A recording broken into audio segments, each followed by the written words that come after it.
Hello, नमस्कार सभी साथियों को। हमारे किराड क्लासेज यूट्यूब चैनल पर आप सभी का बहुत बहुत स्वागत है, अभिनंदन है।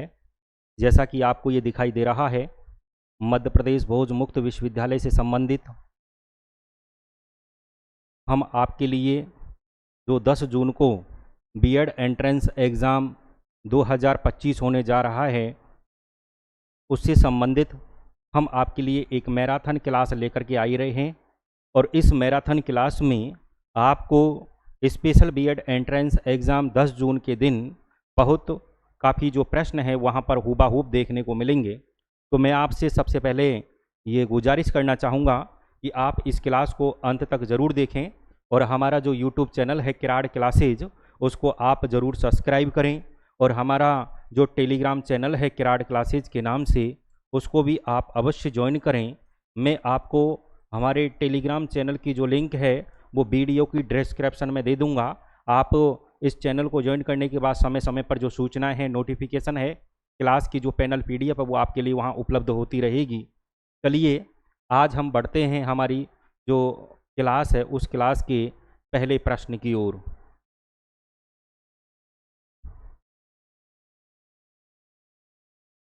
हम सबसे पहले बात करें तो हम बात सामान्य ज्ञान की जानकारी देखेंगे। सामान्य ज्ञान में भी जो प्रश्न संख्या 1 से 30 हैं उन प्रश्नों को देखेंगे। इसमें आपको पता ही होगा, इसमें जो है प्रश्न संख्या 1 से 30 सामान्य ज्ञान में हम पढ़ेंगे। कुल इसमें जो है 90 प्रश्न आते हैं। कितने प्रश्न आते हैं? 90 प्रश्न इस पेपर में आते हैं। आपका ये जो पेपर है पूरा के पूरा सीबीटी कंप्यूटर बेस्ड टेस्ट आधारित होता है।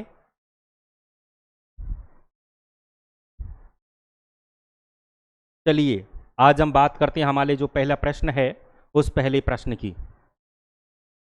बताइए, पहला जो प्रश्न है वो विश्व जनसंख्या दिवस मनाया जाता है। ऑप्शन ए है 19 जुलाई, बी 11 जुलाई, सी 15 जुलाई, डी 17 जुलाई। बताइए कब मनाया जाता है? इसका जो राइट आंसर होगा, विश्व जनसंख्या दिवस कब मनाया जाता है? 11 जुलाई को विश्व जनसंख्या दिवस मनाया जाता है। ये आपको पढ़ना होगा। हम बहुत जल्दी इन प्रश्नों की श्रृंखला को देखेंगे।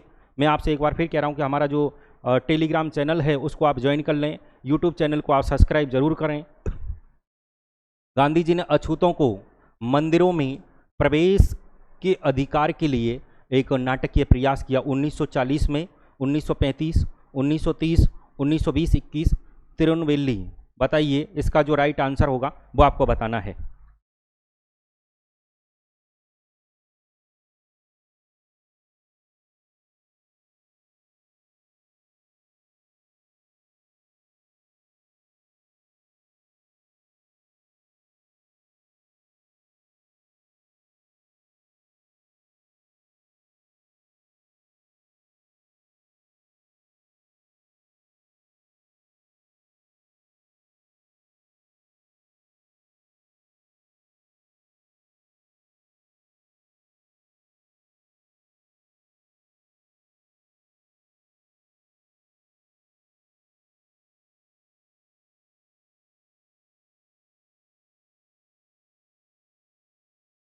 लो, इसका जो राइट आंसर है वो सी है, लेकिन यहाँ पर 1930 की जगह 1933 ईस्वी आएगा।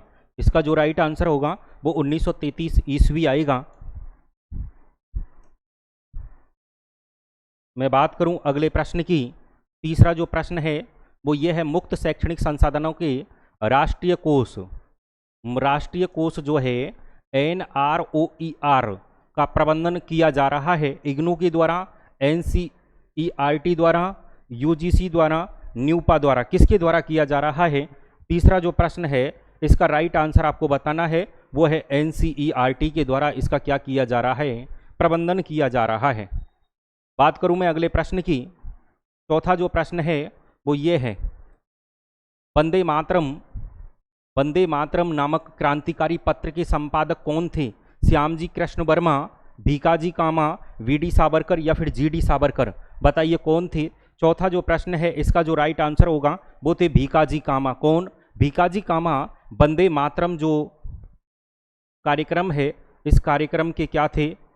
वंदे मातरम कार्यक्रम के वंदे मातरम जो अखबार है, पत्र है, उसके संपादक थे।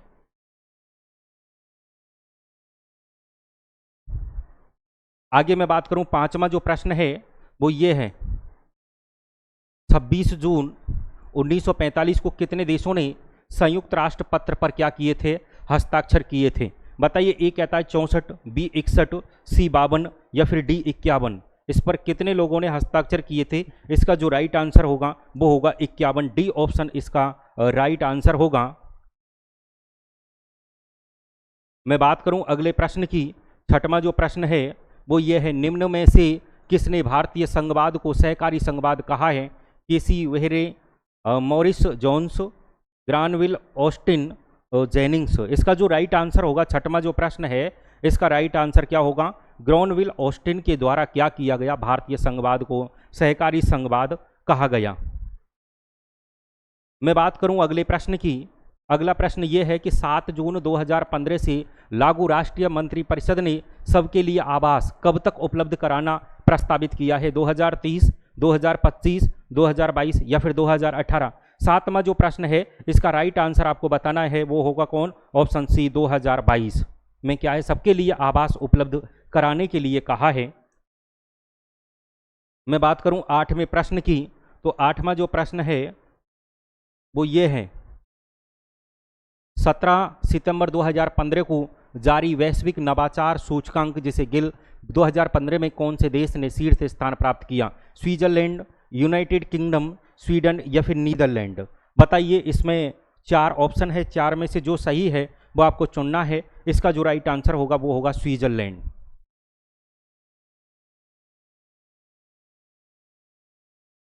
अगले प्रश्न की मैं बात करूं, संयुक्त राष्ट्र बाल कोष यूनिसेफ का मुख्यालय स्थित है पेरिस जिसे फ्रांस कहते हैं, वियना जिसे ऑस्ट्रिया कहते हैं, न्यूयॉर्क सिटी जिसे अमेरिका कहते हैं, ब्रुसेल्स जिसे बेल्जियम कहते हैं? बताइए कहाँ पर है? नौवां जो प्रश्न है इसका राइट आंसर का है न्यूयॉर्क सिटी, जो कि कहाँ है? अमेरिका में। बढ़ते हैं अगले प्रश्न की ओर। 10वां जो प्रश्न है वो ये कहता है, 2016 में या 2016 के ओलंपिक खेलों को किस नगर में आयोजित किया गया था? सियोल में, बार्सिलोना, रियो डी जेनेरियो या फिर लॉस एंजल्स? 10वां जो प्रश्न है, 10वें प्रश्न का राइट आंसर क्या होगा? इसमें रियो डी जेनेरियो में क्या किया गया था? आयोजित किया गया था। बढ़ते हैं अगले प्रश्न की ओर। साक्षर भारत का जो मुख्यालय है उसका लक्ष्य क्या होगा? सभी के लिए शिक्षा को प्रोत्साहन, प्रौढ़ शिक्षा को प्रोत्साहन, व्यावसायिक शिक्षा को प्रोत्साहन या फिर महिलाओं की शिक्षा को प्रोत्साहन? बताइए इसका जो राइट आंसर होगा। 11वां जो है उसका राइट आंसर ऑप्शन बी, प्रौढ़ शिक्षा को क्या दिया गया? प्रोत्साहन दिया गया। 12वां जो प्रश्न है वो 12वां प्रश्न ये है, संविधान की किस धारा के अनुसार राष्ट्रपति को अध्यादेश जारी करने का अधिकार है? धारा 356, धारा 360, धारा 200 या धारा 123? 12वां जो प्रश्न है इसका राइट आंसर आपको बताना है, वो क्या होगा? ऑप्शन डी, धारा 123। बढ़ते हैं अगले प्रश्न की ओर। 13वां जो प्रश्न है वो ये है, शिक्षा का अधिकार अधिनियम 2009 किससे संबंधित है? उच्च शिक्षा से, प्राथमिक शिक्षा, माध्यमिक शिक्षा या फिर उच्चतर माध्यमिक शिक्षा? बताइए 13वां जो प्रश्न है इसका राइट आंसर आपको बताना है, वो किससे है? प्राथमिक शिक्षा से। शिक्षा का अधिकार अधिनियम किससे है? प्राथमिक शिक्षा। ऑप्शन बी इसका राइट आंसर होगा। बढ़ते हैं अगले प्रश्न की ओर। 14वां जो प्रश्न ये है, फंडामेंटल यूनिटी ऑफ इंडिया पुस्तक के लेखक हैं राधा कुमुद मुखर्जी, जवाहरलाल नेहरू, रजनी कोठारी या मैक्स वेबर? बताइए कौन है? 14वां जो प्रश्न है इसके राइट आंसर आपको बताना है, वो ऑप्शन ए, राधा कुमुद मुखर्जी जो हैं इसका राइट आंसर होगा।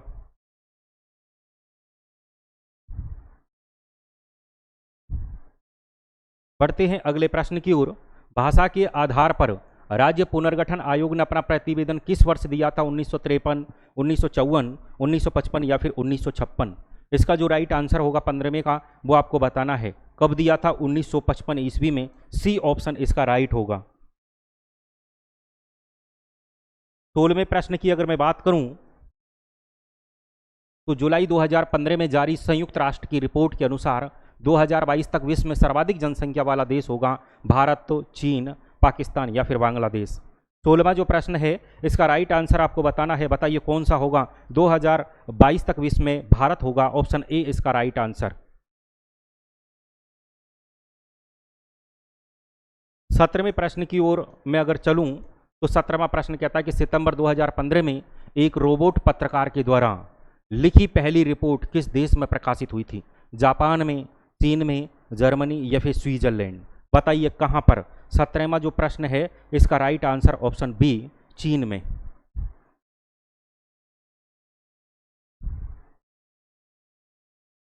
18वां जो प्रश्न है वो ये है, 1907 में मैडम कामा ने कहां पहली बार तिरंगा फहराया था। लंदन में, पेरिस में, मॉस्को या फिर स्टुटगार्ट में, बताइए 1907 में मैडम कामा ने।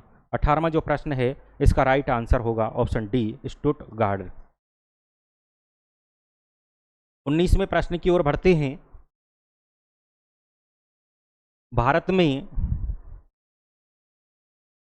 में शिक्षक शिक्षा में सुधार हेतु किस समिति आयोग ने विशिष्ट प्रतिवेदन दिए थे। हंसा मेहता समिति, राधाकृष्णन समिति, न्यायमूर्ति वर्मा आयोग या फिर राष्ट्रीय ज्ञान आयोग। इसका जो राइट आंसर होगा 19वें का राइट आंसर ऑप्शन डी, राष्ट्रीय ज्ञान आयोग।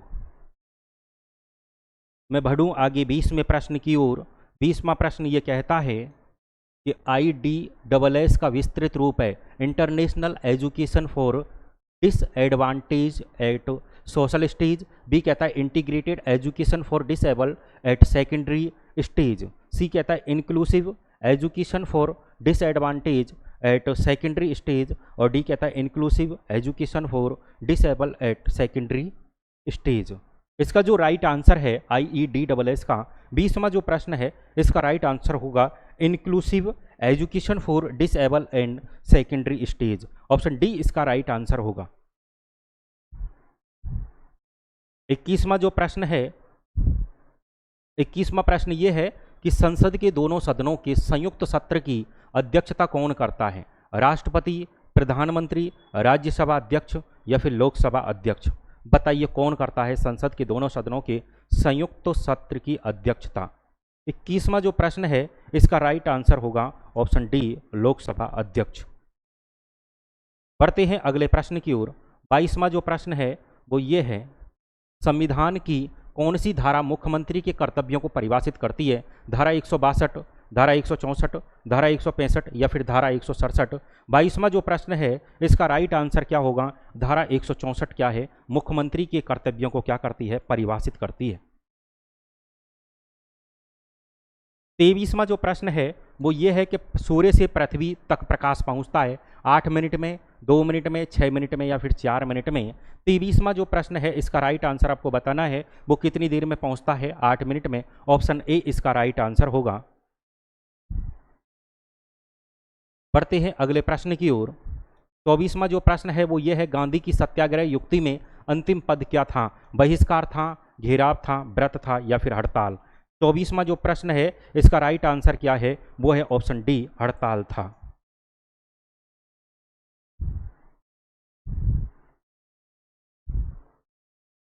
केंद्र तथा राज्य के बीच वित्त का बंटवारा किसकी सलाह पर होता है। योजना आयोग, जन लेखा समिति, वित्त आयोग, राष्ट्रीय विकास परिषद। यानी 25वां जो प्रश्न है इसका राइट आंसर आपको बताना है वो है ऑप्शन सी, वित्त आयोग।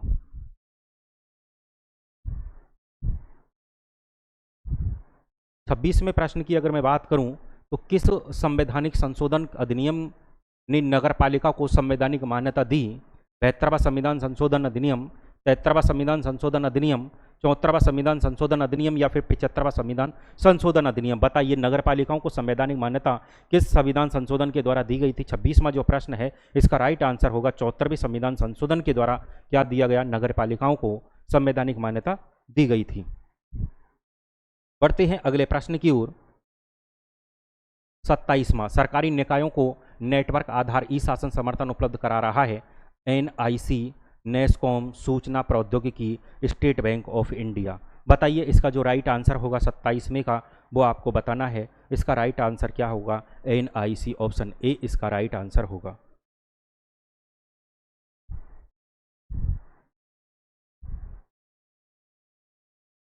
28वां जो प्रश्न है वो ये है, भारत के किस कॉलेज की स्थापना लॉर्ड वेलेजली के द्वारा कंपनी के सिविल सेवकों को स्थानीय भाषाओं और भारतीय रीति रिवाजों के क्षेत्र में प्रशिक्षण देने के लिए की गई थी?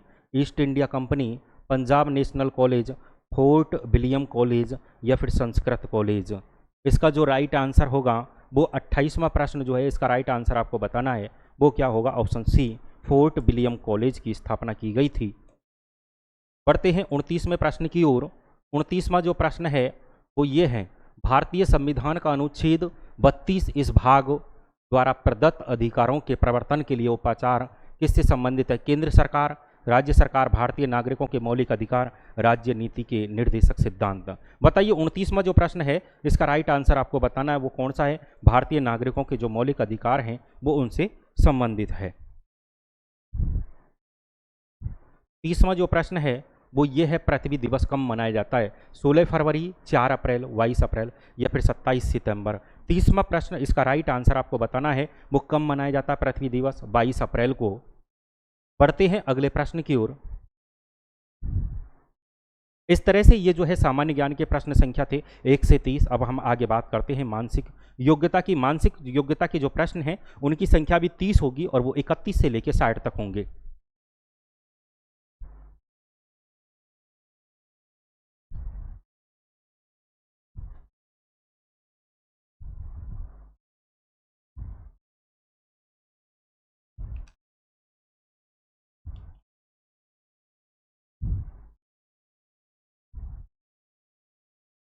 चलिए देखते हैं इन प्रश्नों को।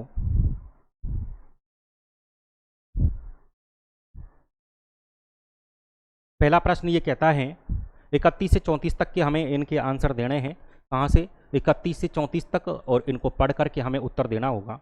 एक परिवार में MNOPQ और R, MNOPQR ये 6 सदस्य हैं। कुल कितने सदस्य हैं? 6। और इसमें यह कहा गया है कि परिवार में 2 शादीशुदा जोड़े हैं। बिल्कुल, कितने हैं? इसको अपन अंडरलाइन कर लेते हैं इस चीज़ को कि 2 क्या हैं? शादीशुदा। बिल्कुल। उसके बाद में अगर बात करूं तो शादीशुदा के बाद N एक व्यवसायी है। N क्या है? एक व्यवसायी है। चलो हम यहाँ लिख लेते हैं N, और N के आगे हम लिख देते हैं एक व्यवसायी। इसको व्यवसायी शॉर्टकट में लिख देते हैं व्यवसायी।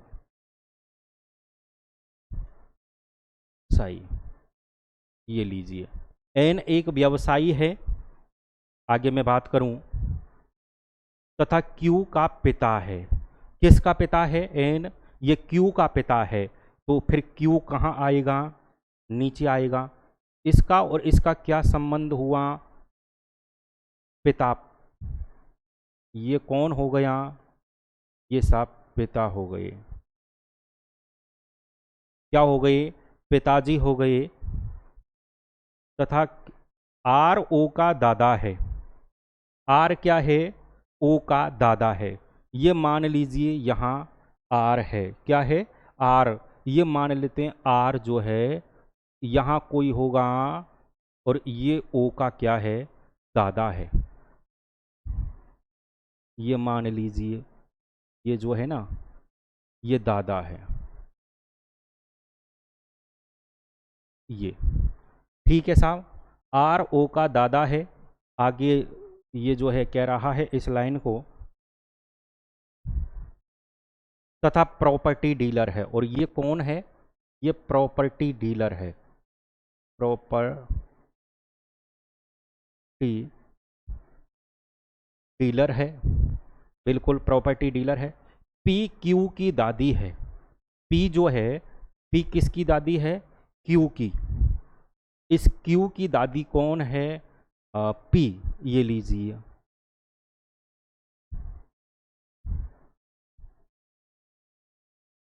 ये दादी हो गई। दादी है, PQ की दादी है, और गृहिणी है। क्या है? गृहिणी है। क्या है, ग्रहणी है। तो ये क्या है, आगे हम लिख देते हैं इसके, ये ग्रहणी हो गई। ये क्या हो गई, ग्रहणी है। ओ एम की बेटी है, ओ जो है एम की बेटी है। देखिए अब एम ही बचा है यहाँ पर, तो हम यहाँ क्या लिख देंगे, एम। एम की क्या है, ओ। एम जो है नहीं, ओ जो है ये, तो ये क्या है, बेटी है। ये क्या आ जाएगा यहाँ पर, ये बेटी हो गई, बेटी हो गई। परिवार में एक तो व्यवसायी हो गया, व्यवसायी कौन है, ये रहा व्यवसायी, ये रहा। एक व्यवसायी है, एक प्रॉपर्टी डीलर है, प्रॉपर्टी डीलर ये रहे आर। एक महिला प्रवक्ता है, एक महिला प्रवक्ता है। और दो विद्यार्थी हैं। तो जो महिला है, एक तो महिला ये है, हमें पता चल रहा है कि ये महिला है, ठीक है। और कैसे पता चल रहा है, यहाँ लिखा है और दो विद्यार्थी हैं, तो ये क्या हो गई, प्रवक्ता। प्रवक्ता हो गई। और दो विद्यार्थी हैं, विद्यार्थी की अगर मैं बात करूं तो एक तो ये हो गया ओ, ये एक तो विद्यार्थी ओ हो गया। और दूसरे की अगर मैं बात करूं तो क्यू हो गया।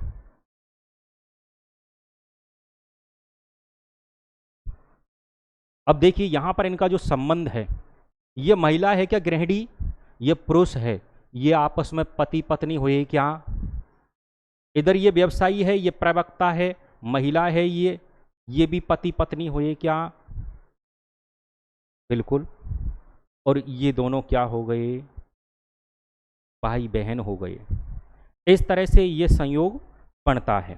आगे हम प्रश्नों के जवाब देंगे, आप देख सकते हो इस तरह से।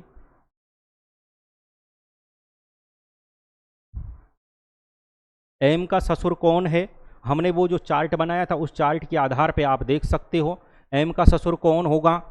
एम का ससुर आप देख सकते हो वहाँ हल करके, तो ऑप्शन बी आर एम का ससुर था। बढ़ते हैं अगले प्रश्न की ओर।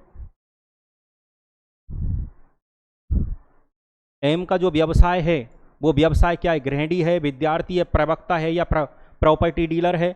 एम कौन था, 32वां जो प्रश्न है, एम एक प्रवक्ता था, सी इसका राइट आंसर होगा। 33वें प्रश्न की अगर मैं बात करूं तो क्यू की जो बहन है, उस क्यू की बहन की बात पूछिए, ओ है, पी है, एम है या फिर एन है। 33वां जो प्रश्न है इसका राइट आंसर ए, ओ जो है क्यू की बहन है। बढ़ते हैं अगले प्रश्न की ओर। निम्न में से कौन दो शादीशुदा, वो आपको बताए थे मैंने, ये पति पत्नी वाले। तो इसमें एम ओ और क्यू आर, एम एन और पी आर और ओ क्यू, एम एन या फिर क्यू आर, दो जोड़े ऐसे हैं जहाँ पर शादीशुदा हैं। इसका जो राइट आंसर आप उसको हल करोगे तो निकल के आएगा एम एन एवं पी आर। विलुप्त संख्या ज्ञात कीजिए। विलुप्त संख्या जो 35वां जो प्रश्न है वो आपको ज्ञात करना है। देखिए इधर ये 3 और 7 और इधर 10, इस तरह से हैं ये। और यहाँ 40 है। 7 में और 3 में, इन दोनों में अंतर कितने का है, 4 का। कितने का अंतर है, 4 का अंतर है। और 4 का गुणा जब 10 से किया तो 40 आता है। इसी तरह से 8 में और 4 में कितने का अंतर है, 4 का। 4 का गुणा 6 से करते हैं तो कितना आता है, 24। 9 में और 5 में कितने का अंतर है, 4 का। और 4 का गुणा 4 से करते हैं तो कितना आता है, 16। तो इसका राइट आंसर ऑप्शन डी होगा, 16 इसका क्या होगा, राइट आंसर।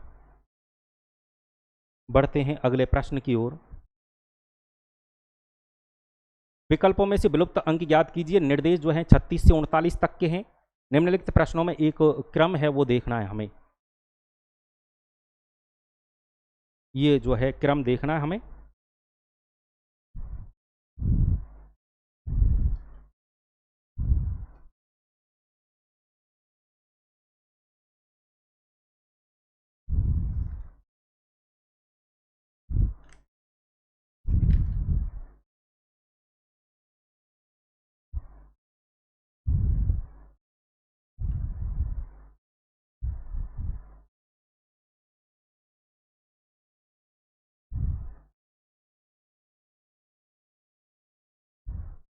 चलिए बढ़ते हैं अगले प्रश्न की ओर। 7, 21, 43, यहाँ क्या आएगा? 111, 157 और 211 है।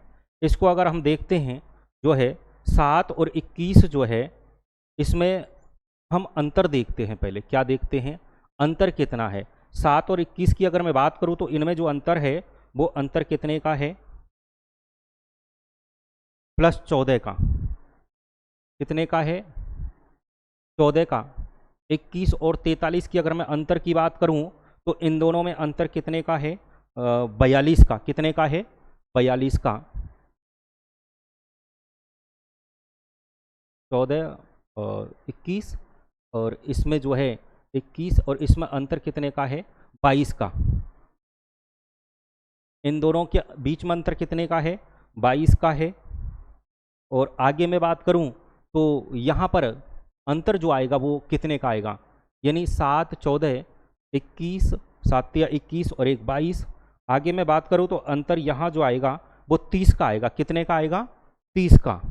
43 और 30 कितने होते हैं? 73। इसका राइट आंसर होगा। कितना होगा? 73। आप इसको हल करके देख सकते हो।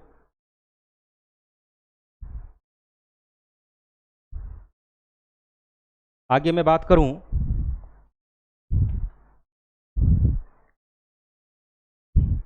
6, 6, 24, 60, 114 जो है, उसके बाद 186 और यहाँ कितना आएगा वो देखें आप। 6 और 24 में जो है दोनों में अंतर कितने का है? 18 का। 24 में और 60 में कितने का है? 36 का। और इन दोनों में कितने का है? 54 का। और इन दोनों में कितने का है? 72 का। देखिए 18 दूनी 36, 18 54, 18 चौक 72। यहाँ कितने का आएगा? 90 का। और इसमें अगर 90 जोड़ते हैं तो यहाँ आंसर आएगा कितना? 276। 276 कहाँ है? ऑप्शन ए इसका क्या है? राइट आंसर होगा। बढ़ते हैं अगले प्रश्न की ओर। देखिए 7, 13, 21, 7, 7, 13, 21, 31, 43 और यहाँ क्या आएगा वो देखना है। 7 और 13 की अगर मैं बात करूँ तो यहाँ इन दोनों का अंतर कितना है? 6। इन दोनों का अंतर कितना है? 8। इन दोनों का अंतर कितना है? 8 के बाद 10। यहाँ कितना है? 12। दो दो जुड़ते जा रहे हैं और यहाँ कितना आ जाएगा? 14। 43 और 14 की अगर मैं बात करूँ तो कितने हो जाएंगे? 57। इसका राइट आंसर क्या होगा? Option C. बात करें हम अगले प्रश्न की, 39वां जो प्रश्न है वो ये है। 3, 15, 3, 15, 35, 63 यहाँ क्या आएगा? देखिए 3, 15 की अगर मैं बात करूँ तो इसमें 3 में देखिए 3 की अगर मैं बात करूँ 2 का वर्ग -1। 2 का वर्ग कितना होता है? 4। 4 में से 1 गया तो कितना? 3।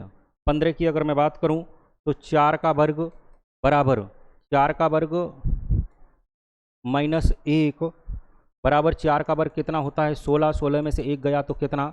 15। अगर मैं बात करूं इसकी तो 6 का वर्ग, तो 6 का वर्ग -1, 6 का वर्ग कितना होता है? 36। 36 में से 1 गया तो 35। इसी तरह से अगर मैं बात करूं 6 के बाद 8, 8 का वर्ग जो होता है -1 बराबर 8 का वर्ग कितना होता है? 8 8 64।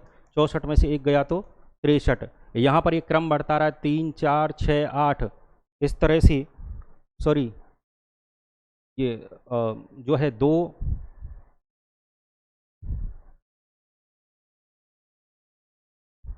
इस तरह से ये जो है अब यहाँ पर जो आएगा वो 10 आएगा बराबर 10 के वर्ग की अगर मैं बात करूँ -1 तो 10 का वर्ग कितना होता है? 100। 100 में से 1 गया तो कितना आएगा? 99। कितना आएगा? 99। ऑप्शन डी इसका राइट आंसर होगा। उसके बाद मैं बात करूं यदि पजल यदि PU ZZLE का कूट जो है LEPUZ है तो मेंटल का क्या होगा? आप इसको लिखोगे, देखो PUZZLE को अपन क्या लिख रहे हैं? देखिए सबसे पहले कौन सा आ रहा है? L, उसके बाद क्या आ रहा है? E, उसके बाद क्या आ रहा है? P के बाद U, फिर ZZ। इसका मतलब यहाँ पर देखें ये जो इन्होंने क्रम क्या किया है, सबसे पहले इसको लाए फिर इसको लाए, तो आपको भी यही करना होगा। MENTAL, तो सबसे पहले आपको ए लाना होगा, फिर उसके बाद एल लाना होगा, फिर ये क्या है पी लाए, UZZ, और इन शुरू का यूँ का त्यों MENT, ये LMENT, ऑप्शन सी इसका राइट आंसर होगा। बढ़ते हैं अगले प्रश्न की ओर। यदि कन्फर्मेशन का कूट जो है इस तरह से है, तो कूट ये है, तो TORONTO का कूट क्या होगा, टी का क्या होगा, देखिए टी कितने पे है, ये रहा टी, तो इस टी को अपन गिन लेते हैं। एक टी ये रहा, तो 1 2 3 4, पीछे से गिनो 1 2 3 4, तो इसका टी का कितना हो जाएगा 4। वो देखो दूसरे नंबर पे है 9। उसके बाद ये दो संख्या कहीं मिल रही हैं क्या, देख लीजिए, इसमें 49 है क्या, नहीं, ये होगा ही नहीं, इसमें भी नहीं है, इसमें भी नहीं है, राइट आंसर ये आ गया, ये निकाल के देख लेना आप चाहे, यही होगा।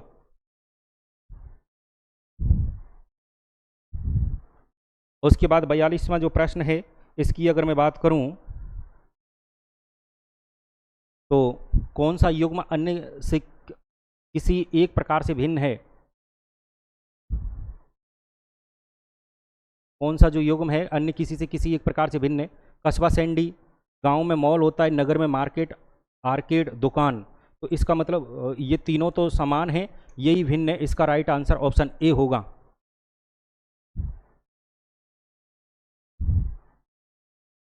बात करें हम आगे अगले प्रश्न की,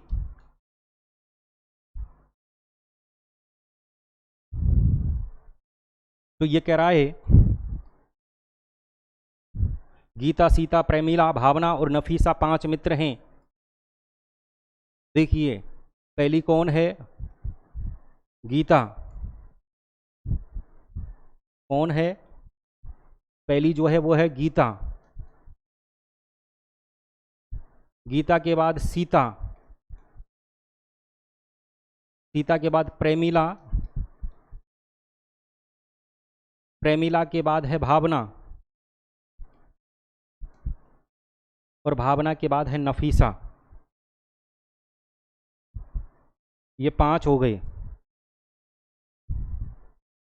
अब ये कह रहा है प्रत्येक के पास 6 गेंदें हैं, प्रत्येक के पास कितनी हैं, ये लीजिए 6 हो गई प्रत्येक के पास, प्रत्येक के पास 6 हैं। गीता ने जो है 3 गेंदें नफीसा को दी, गीता ने कितनी दी, 3, माइनस हो गई, नफीसा के पास जुड़ गई।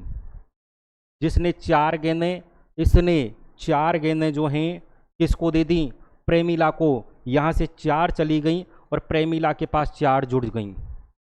भावना ने 2 गेंदें सीता को दी, भावना की अगर मैं बात करूं तो 2 गेंदें यहाँ से चली जाती हैं और सीता के खाते में जुड़ जाती हैं।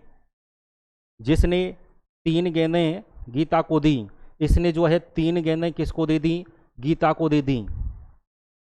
प्रेमिला ने 4 गेंदें, प्रेमिला जो है उसने 4 गेंदें अपने यहाँ से दे देती है किसको, भावना को, ये भावना के खाते में जुड़ गई, वहाँ से माइनस हो गई।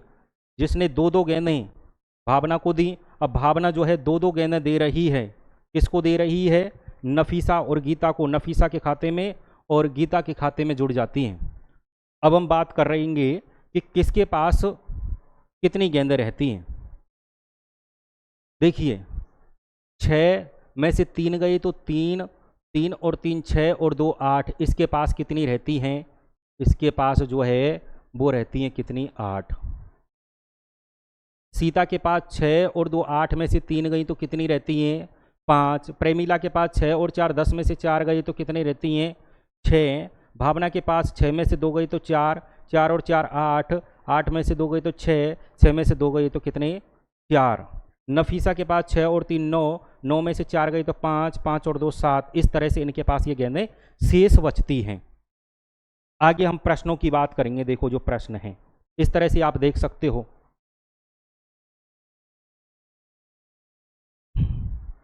अगला जो 43वां जो प्रश्न है इसकी हम बात करेंगे।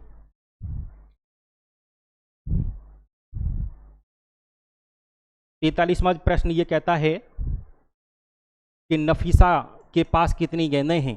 4, 5, 6, 7। अभी हम हल करके आए थे। नफीसा के पास कितनी है? 43वां जो प्रश्न है इसमें आपको बताना है कि वो कितनी है। 7 गेंदें हैं नफीसा के पास। अगला प्रश्न क्या कहता है कि सीता के पास कितनी गेंदें हैं? ये देखो सीता के पास कितनी गेंदें हैं? 4, 5, 6 या फिर 7। 44वां जो प्रश्न है इसका राइट आंसर क्या है? वो है ऑप्शन बी। कितनी है? 5।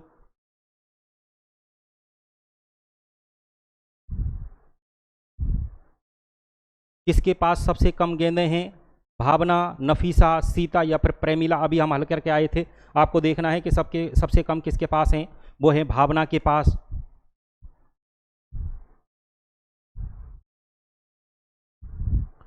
आगे मैं बात करूं तो किसके पास सबसे ज़्यादा गेंदें हैं? प्रेमिला, नफीसा, सीता या फिर गीता।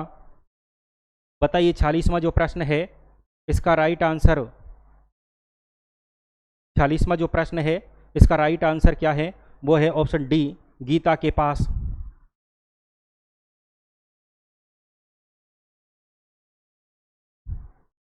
मैं बात करूं आगे 47 से लेकर 50 तक की।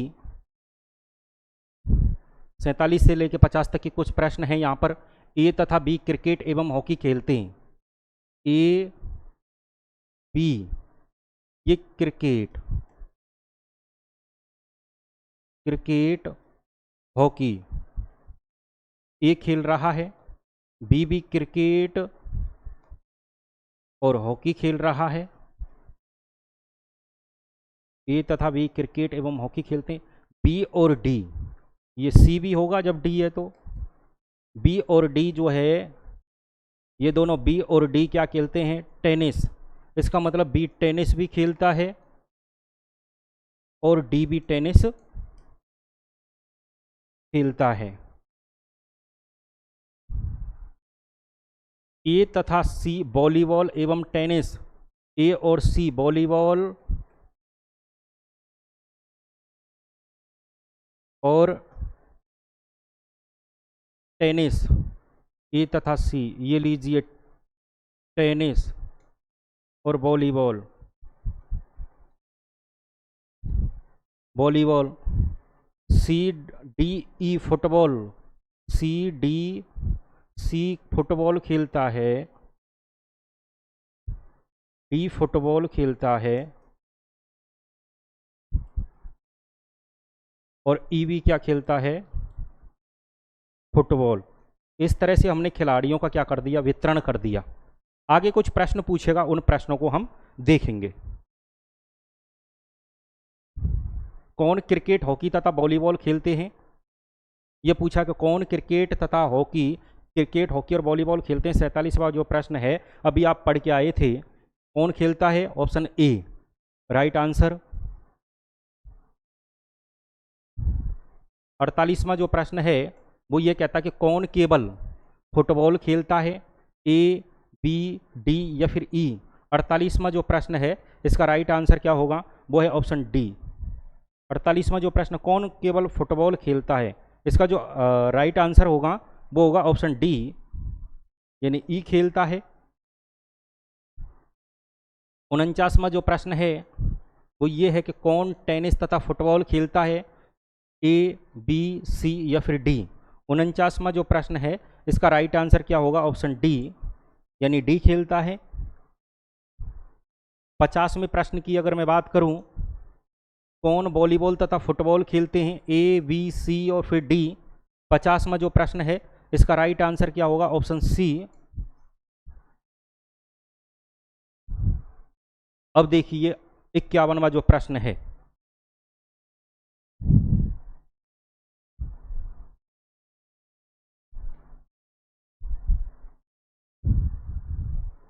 इक्यावनवां प्रश्न यह कहता है कि यदि 15 जनवरी 2004 को रविवार था तो 15 जनवरी 2003 को क्या बार था? इसमें आपको एक बात ध्यान रखनी है। पहले तो आप 1 जनवरी को देखो क्या होगा उसी सत्र में। 1 जनवरी 2004 को, 1 जनवरी 2004 को अगर मैं देखूं तो ये आप निकालोगे 1 जनवरी 2004 को क्या निकलेगा? रविवार निकलेगा। क्या निकलेगा? रविवार। अब जब 1 जनवरी का हम निकाल लेते हैं और 1 जनवरी का निकालने के बाद जब आगे उसी तारीख को पूछता है तो 1 जनवरी 2005 को क्या होगा, सॉरी 2003 को, तो क्या होगा, इसमें एक जो है ऐड कर देते हैं हम और यहाँ पर क्या कर देंगे अपन, इसमें पीछे जा रहे हैं तो एक घटा देंगे, क्या होगा, शनिवार होगा। जब 1 का शनिवार है तो हमसे 15 का भी क्या होगा, यही होगा। और 15 जनवरी का जब पूछा है तो हमसे क्या होगा, शनिवार होगा। ऑप्शन बी इसका राइट आंसर।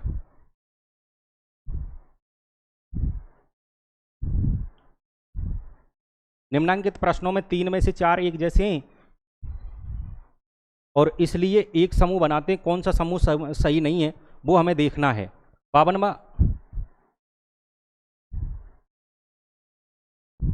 52वां जो प्रश्न है वो ये है, तोता, कोयल, गिद्ध और हंस इनमें से कौन सा जो है सही नहीं है। 52वां प्रश्न है, इसका राइट आंसर आपको बताना है, वो है ऑप्शन डी, यानी हंस नहीं है, बाकी के तीनों समान हैं। बात करूं मैं 53वां जो प्रश्न है, इसमें हरियाणा, गुजरात, केरल और महाराष्ट्र, इसमें से हरियाणा अलग है, ऑप्शन ए इसका राइट आंसर, क्योंकि ये तीनों समुद्री तट हैं।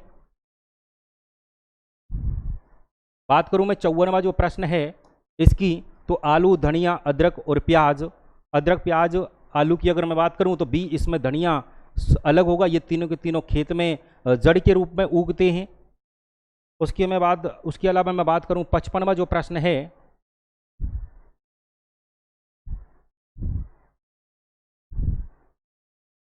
जो प्रश्न है 140 माइनस 45, इस तरह से इनमें कौन सा भिन्न होगा, इसको अपन हल करके देखते हैं। इसमें जो हल होगा 45 इंटू 3 प्लस 5, इस तरह से 140 आता है।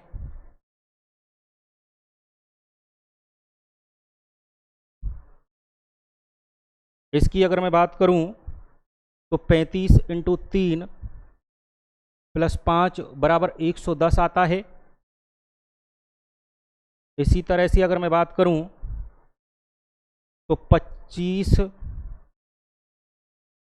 इंटू 3 प्लस 5 बराबर 80, और इसकी अगर मैं बात करूं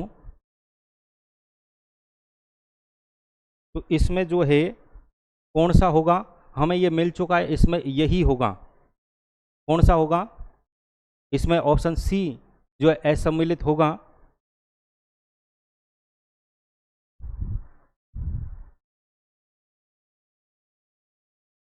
इसकी अगर मैं बात करूं तो 133 में से 98 अगर जाते हैं तो कितने बचते हैं, 35। 150 में से अगर 115 जाते हैं तो भी 35 बचते हैं। 182 में से अगर 140 जाते हैं तो 42 बचते हैं, और 188 में से अगर 53 जाते हैं, 153, तो 35 बचते हैं, और ये जो है अलग होगा, ऑप्शन सी इसका राइट आंसर। बढ़ते हैं अगले 57वें प्रश्न की ओर। 57वां जो प्रश्न है वो ये है, 12.96, यानी अगर मैं बात करूं तो 12 गुणा 8 करते हैं तो 96 आ जाता है। उसके बाद अगर मैं बात करूं, इसकी अगर मैं बात करूं 15 गुणा 8 करते हैं तो 120 आ जाता है। उसके बाद अगर मैं बात करूं तो 16 गुणा 8 करते हैं तो 128 आ जाता है। लेकिन 13 गुणा अगर 9 किया जाए तब 117 आता है। हमें करना था कितना, 8, यही इसका आंसर होगा, ये बिल्कुल विपरीत है। बढ़ते हैं 58वां जो प्रश्न है उस प्रश्न की ओर। ये कह रहा है,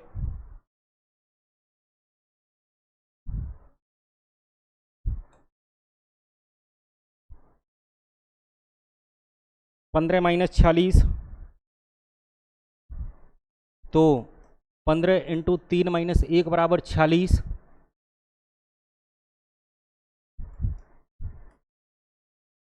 12 इंटू तीन माइनस एक बराबर 36।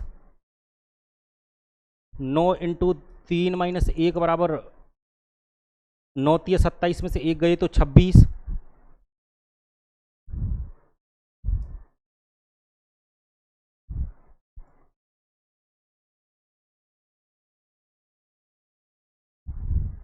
इसमें एक जोड़ेंगे, 15 तिया 45 में एक जोड़ा तो कितना आया 47। 12 तिया 36 में एक जोड़ा तो कितना आया 37।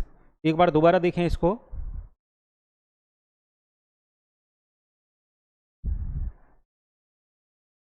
देखिए हमें करना क्या है इसमें, 15 इंटू तीन प्लस एक बराबर 15 ती 45 और एक 46। 12 इंटू तीन प्लस एक बराबर कितना होगा 37। 9 इंटू तीन प्लस एक बराबर कितना होगा 28।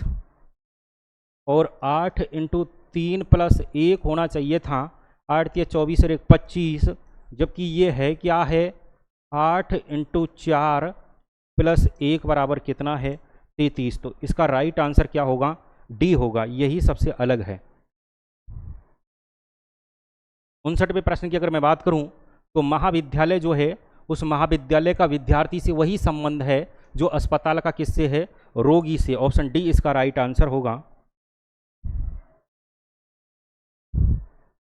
बात करूं मैं 60 में जो प्रश्न है उस 60 में प्रश्न में सिग्नल, ट्रैफिक इसी तरह से ये आपस में जुड़े हुए हैं। 60वां प्रश्न किससे जुड़ा हुआ है वो आपको बताना है। इसका जो राइट आंसर है वो है ऑप्शन ए, बांध में। क्या बांध जो है नदी का संबंध है। इस तरह से हमारे रीजनिंग के प्रश्न हुए थे। शिक्षण, अभिरुचि एवं दिव्यांगता से संबंधित कुछ प्रश्न हैं 61 से लेकर 90 तक। इन प्रश्नों को अब हम देखेंगे, आपके थोड़ा जल्दी हम हल करने की कोशिश करेंगे। शिक्षा के उद्देश्यों का निर्धारण, शिक्षा के जो उद्देश्य हैं उनका निर्धारण दायित्व है अभिभावकों का, अध्यापकों का, शिक्षार्थियों का या फिर समाज का। बताइए किसका है। 61वां जो प्रश्न है इसका राइट आंसर है ऑप्शन डी, समाज का। बढ़ते हैं अगले प्रश्न की ओर। विद्यालय अपने कार्यक्रमों की सहायता से शिक्षार्थियों की मदद करता है संस्कृति ग्रहण करने में, संस्कृति का विरोध करने में, अन्य संस्कृतियों की उपेक्षा करने में, उन्हें संस्कृति संपन्न करने में। 62वां जो प्रश्न है इसका राइट आंसर क्या होगा, ऑप्शन ए, संस्कृति ग्रहण करने में। 63वें प्रश्न की अगर मैं बात करूं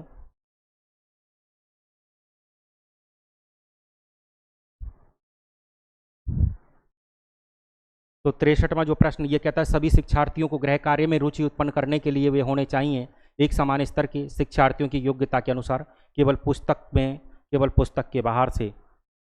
आपको बताइए 63वां जो प्रश्न है इसका राइट आंसर क्या होगा। शिक्षार्थियों जो हैं यानी बच्चे जो हैं उनकी योग्यता के अनुसार भी सब कुछ होना चाहिए।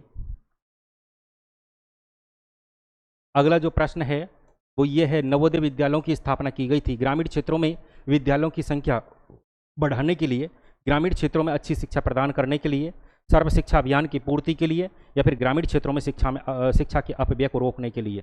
यानी 64वां जो प्रश्न है इस 64वें प्रश्न का राइट आंसर क्या होगा, ऑप्शन बी, ग्रामीण क्षेत्रों में जो अच्छी शिक्षा है वो प्रदान करने के लिए इन विद्यालयों की क्या की गई थी, स्थापना की गई थी। अगला जो प्रश्न है वो प्रश्न ये है कि एक प्रभावी शिक्षक की गुणवत्ता का सबसे महत्वपूर्ण गुण कौन सा है।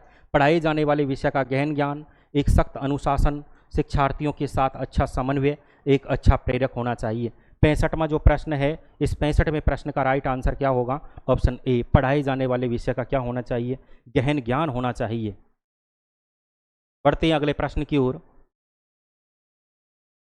बेसिक शिक्षा की धारणा का प्रतिपादन किसने किया था, डॉक्टर जाकिर हुसैन, डॉक्टर राजेंद्र प्रसाद, महात्मा गांधी या फिर रविंद्रनाथ टैगोर। 66वां जो प्रश्न है इसका राइट आंसर आपको बताना है क्या होगा, ऑप्शन सी, महात्मा गांधी ने किया था। इसका क्या किया था, प्रतिपादन किया था। 67वां जो प्रश्न है इस प्रश्न में शिक्षण अधिगम प्रक्रिया में व्यक्तिगत ध्यान महत्वपूर्ण है क्योंकि शिक्षार्थी समूह में हमेशा अच्छे सीखता है। अध्यापक प्रशिक्षण कार्यक्रमों द्वारा ऐसा कहा गया है। इससे अध्यापकों द्वारा प्रत्येक शिक्षार्थी को अनुशासित करने के अच्छे मौके प्रदान होते हैं। बालकों का विकास भिन्न भिन्न दरों से होता है और भिन्न भिन्न प्रकार से सीखते हैं। इस तरह से ये 67वां जो प्रश्न है इसका राइट आंसर क्या होगा, वो होगा ऑप्शन डी, बालकों का जो विकास है भिन्न भिन्न दरों से होता है और वो भिन्न भिन्न प्रकार से क्या करते हैं, सीखते हैं। यदि कोई बच्चा बाएं हाथ से लिखता है और इससे काम करने में सुगम है तो उसे हतोत्साहित करना चाहिए, बाएं हाथ से लिखवाना चाहिए, उसकी प्राथमिकता को अनुमति देनी चाहिए, चिकित्सा सहायता लेने हेतु भेजा जाना चाहिए। इसका जो राइट आंसर होगा वो कौन सा होगा, 68वां जो प्रश्न है 68वें प्रश्न के बताना है, ऑप्शन सी इसका राइट आंसर होगा, उसकी प्राथमिकता जो है उसको अनुमति देनी चाहिए।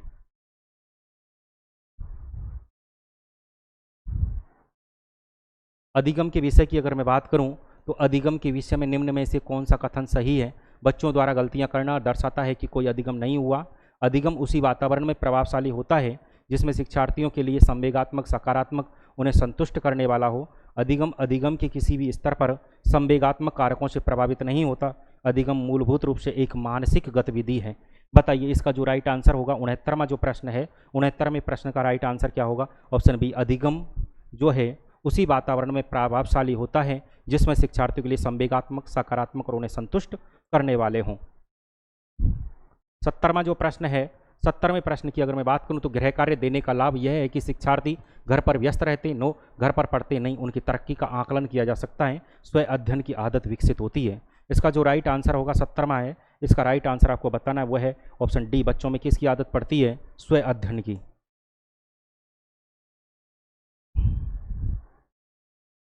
बात करूं मैं, एक क्षेत्र भ्रमण का आयोजन किया जाता है एक भ्रमण हेतु, अन्य लोगों के कार्य करते हुए देखने हेतु, क्रिया का अर्थ जानने हेतु या फिर उपरोक्त सभी। इसका जो राइट आंसर होगा 71वां जो प्रश्न है, इस 71वें प्रश्न का राइट आंसर क्या होगा, उपरोक्त सभी, ऑप्शन डी इसका राइट आंसर। आगे मैं बात करूं कि शिक्षार्थी सुस्त होते हैं प्रोजेक्ट विधि में, खोज विधि में, व्याख्यान विधि में या प्रश्नात्मक जो अन्वेषण विधि है उसमें। 72वां जो प्रश्न है इसका राइट आंसर क्या होगा, ऑप्शन सी, व्याख्यान विधि में। 73वें प्रश्न की अगर मैं बात करूं तो प्रदर्शन प्रभाव का अर्थ है विज्ञापनों का प्रभाव, उपयोग की नकल का प्रभाव, मनोरंजन का प्रभाव या प्रयोग का प्रभाव। बताइए इसका जो राइट आंसर 73वां जो प्रश्न है इसका राइट आंसर क्या होगा, ऑप्शन डी, प्रयोग का प्रभाव।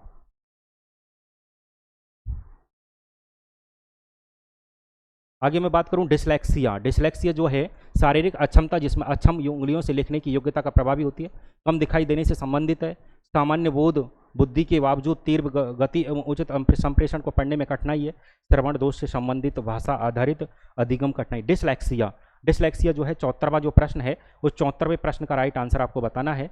ये डिसलेक्सिया जो है सामान्य बोध यानी बुद्धि के बावजूद तीव्र गति एवं उचित संप्रेषण यानी से पढ़ने में जो कठिनाई होती है, डिसलेक्सिया यानी पढ़ने में कठिनाई कौन सी होती है, डिसलेक्सिया होती है।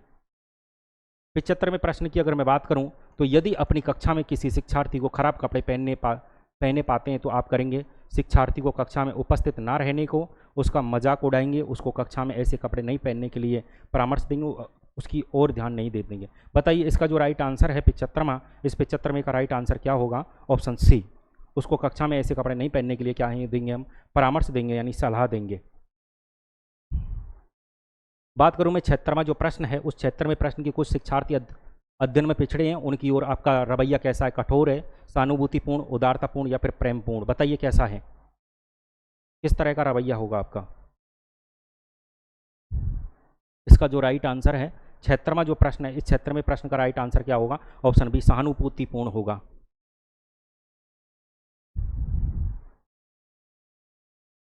मैं बात करूं 77वां जो प्रश्न है, इसमें खेल तैरावी बालकों के अध्ययन में अपनाई गई है क्योंकि शैक्षिक प्रक्रिया मनोरंजक बनाने हेतु है, बालक का आंतरिक रुझान और अंतर द्वंद्व समझने हेतु, शिक्षा को अधिक गतिविधि आधारित बनाने हेतु या फिर शिक्षा में खेल गतिविधियों के महत्व को उजागर करने हेतु। इसका जो राइट आंसर होगा 77वें प्रश्न का, 77वें प्रश्न का राइट आंसर आपको बताना है वो है ऑप्शन डी, शिक्षा में खेल गतिविधियों के महत्व को क्या करना होगा, उजागर करना होगा।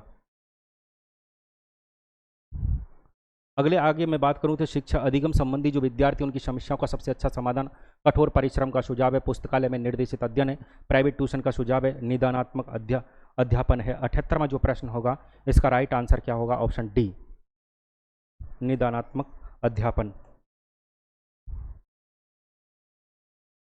आगे मैं बात करूं 79वां जो प्रश्न है, भारत जैसे लोकतांत्रिक देश में विद्यालयों को ध्यान देना चाहिए व्यक्तिगत जीवन में कठिनाइयों का सामना करने के लिए, गुण विकसित करने में, एक अच्छे नागरिक के गुण विकसित करने में, शैक्षिक गुणवत्ता की तैयारी करने में, या देश द्वारा पोषित विभिन्न मूल्य विकास में। बताइए 79वां जो प्रश्न है इसका राइट आंसर आपको बताना है, वो है ऑप्शन बी, एक अच्छे नागरिक के गुण विकसित करने में।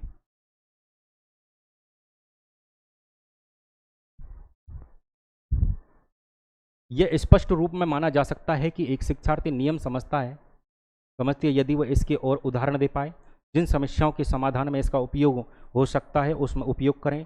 इसे पुनः पहचान पाएं यदि वह फिर से सामना करता है जब पूछा जाए कि इन नियमों को पुनः याद कर सकता है।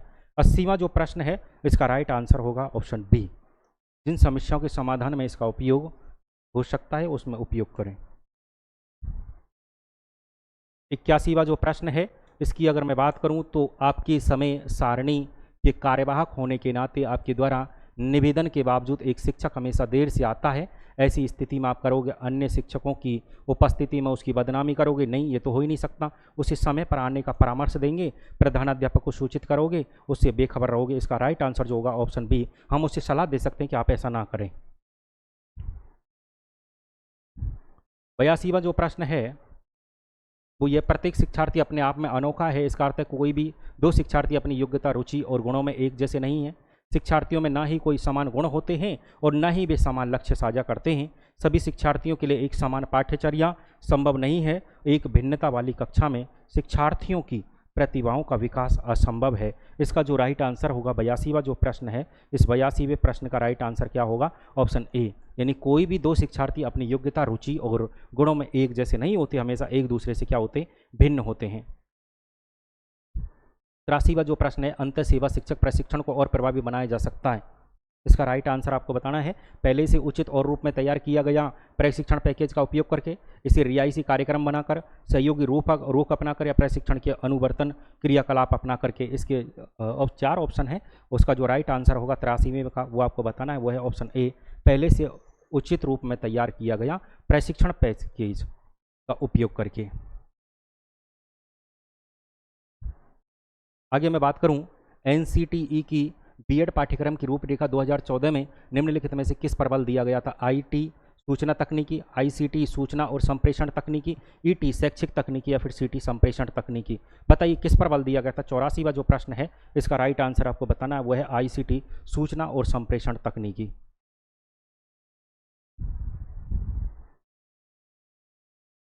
फिल्म देखते समय एक मानव कितनी इंद्रियों का उपयोग करता है? 1, 2, 3 या फिर 4? बताइए। 85वां जो प्रश्न है इसका राइट आंसर आपको बताना है, 2 इंद्रियों का प्रयोग करता है।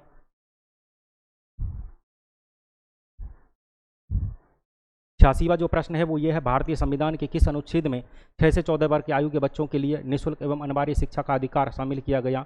अनुच्छेद 26, अनुच्छेद 15, अनुच्छेद 45, अनुच्छेद 21A। इसका जो राइट आंसर होगा वो आपको बताना है। 86वां जो प्रश्न है इसका राइट आंसर क्या होगा? ऑप्शन डी, अनुच्छेद 21A का क्या किया गया? प्रावधान किया गया है, शामिल किया गया है। 87वां जो प्रश्न है वो ये है, कक्ष की गतिविधियां कक्षा में विद्यार्थियों की विशिष्ट योग्यता के अनुरूप होनी चाहिए। इसका उत्तरदायित्व कक्षा अध्यापक पर की गई वह पाठ्यचर्या को उसी अनुसार जैसा कि वह विद्यार्थियों के लिए उपयुक्त समझता है परिवर्तित करे। पाठ्यचर्या निर्माणकर्ता पर कि वे प्रत्येक अधिगमकर्ता हेतु इसे लचीला बनाएं या संगठनात्मक कारक विभिन्न अधिगमकर्ताओं की आवश्यकताओं का आवश्यक रूप से संज्ञान ले, या फिर पाठ्यपुस्तक निर्माणकर्ता अधिगमकर्ताओं की कठिनाई स्तर को क्या करे? आवश्यक ध्यान में रखे। इसका जो राइट आंसर होगा 87वां जो प्रश्न है इसका राइट आंसर क्या होगा? वो होगा ऑप्शन ए, कक्ष पर कि वह पाठ्यचर्या को उसी के अनुसार जैसा कि विद्यार्थियों के लिए क्या हो? उपयुक्त समझता हो और उसी के अनुरूप क्या कर दे? उसे परिवर्तित कर दे। 88वां जो प्रश्न है वो ये है, शिक्षा के संदर्भ में समाजीकरण से तात्पर्य है सामाजिक वातावरण में अनुकूल और समायोजन, सामाजिक मानदंडों का सदैव अनुपालन करना, अपने सामाजिक मानदंड बनाना, समाज में बड़ों का सम्मान करना। बताइए इसका जो राइट आंसर होगा 88वां जो प्रश्न है, इस 88वें प्रश्न का राइट आंसर क्या होगा? 88वां जो प्रश्न है इसका राइट आंसर क्या होगा? ऑप्शन ए, सामाजिक वातावरण और में अनुकूल और समायोजन करना। 89वां जो प्रश्न है वो ये है, यदि एक शिक्षार्थी को संख्याओं और परिकलन में समस्या हो रही है तो उसमें असमर्थता हो सकती है जिसका नाम है लेखन अक्षमता जिसे डिस्ग्राफिया कहते हैं, गणितीय अक्षमता जिसे डिस्कैलकुलिया कहते हैं, दृश्य स्थानिक जिसे अपन संगठन में असमर्थता, या पठन अक्षमता जिसे डिसलैक्सिया कहते हैं। बताइए इसका जो राइट आंसर होगा, 89वां जो प्रश्न है इसका राइट आंसर होगा ऑप्शन बी, गणित अक्षमता जिसे अपन डिस्कैलकुलिया कहते हैं।